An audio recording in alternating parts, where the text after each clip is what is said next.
What's up, everybody? Are you overwhelmed by the never-ending supply of depressing bad news? Well, let's refuel our tanks with 7 recent positive stories. This is Getty News for the month of June 2021. The social supermarket is like any regular store, except everything is free, is the Getty News headline, courtesy of the Optimist Daily, and a link to the source will be included in the description below. The New Zealand capital of Wellington is now home to a supermarket where everything is free. This unique food bank, called the Social Supermarket, is run by Wellington City Mission, an organization founded in 1904 to respond to the needs of the community. The idea behind the Social Supermarket is to provide food support to the community while giving people the opportunity to choose the food they like and know what to do with. To shop here, people simply declare who they are and what their situation is, and then they make an appointment. Points are allotted to people based upon their circumstances. Instead of prices, items are assigned a value, with 1 point being the least expensive goods, and 5 points representing items that are worth more than $10. There is also a bin full of items that do not count towards the points total. Wellington City Mission hopes that the Social Supermarket will be a space that generates critical conversations about the cost of living and the impact of income on food security. Once called crazy, Indonesian Ecowarrior turns arid hills green, is the Getty News headline, courtesy of Heru Esperanto with Reuters, and a link to the source will be included in the description below. Indonesian eco-warrior Sadiman has turned barren hills green after 24 years of effort. The 69-year-old has worked relentlessly to plant trees in the hills of central Java after fires nearly dried up its rivers and lakes. The long and widespreading roots of at least 11,000 banyans and ficus trees Sadiman has planted over 600 acres help to retain groundwater and prevent land erosion. Thanks to his efforts, springs have formed where once there was barren and arid land, and their water is piped to homes and used to irrigate farms. At the beginning, few village residents appreciated his work. People ridiculed him, and some even thought he'd went mad. Sadiman responded, "I hope the people here can have prosperous lives and live happily." San Diego man reunited with wallet lost in Antarctica 53 years ago, is the Getty News headline, courtesy of Pam Cragen with the San Diego Union Tribune, and a link to the source will be included in the description below.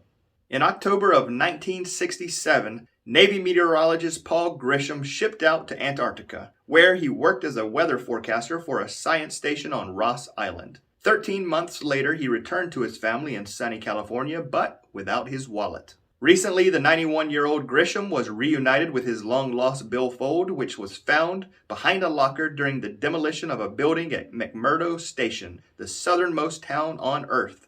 Inside the recovered wallet was Grisham's Navy ID, his driver's license, a tax withholding statement, a recipe for homemade Kahlua, a beer ration punch card. There was no cash, as there was nothing to buy at the station. Yemen's Microgrid girls power community amid war and COVID-19, is the Getty News headline, courtesy of Veronique Mistayin with Al Jazeera, and a link to the source will be included in the description below. Last year, Huda Othman Hassan and 9 other women set up a solar microgrid in rural Yemen. The project is one of 3 the United Nations Development Program helped put in place in frontline off-grid communities in the war-torn country.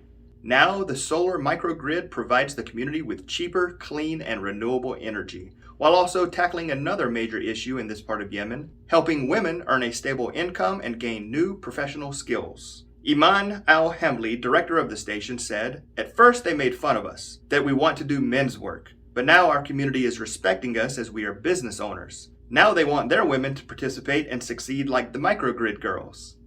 Teenager makes bow ties for shelter dogs to help them get adopted, is the Getty News headline, courtesy of Alastair Mason with the Evening Standard, and a link to the source will be included in the description below. A teenager is helping dogs get adopted by making bow ties for them to stand out to potential new owners.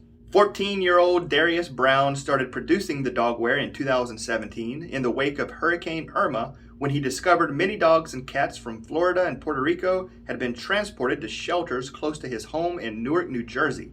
His aim was to help the animals get adopted after discovering that some might be euthanized if no home could be found for them. Darius said, "It hurt my feelings a lot, so I made my mission to help as many dogs and cats in the world as I possibly can." By now, Darius has made an estimated 1,000 bow ties. He has also made ties for the pets of a number of famous people, including President Joe Biden's rescue dog Major.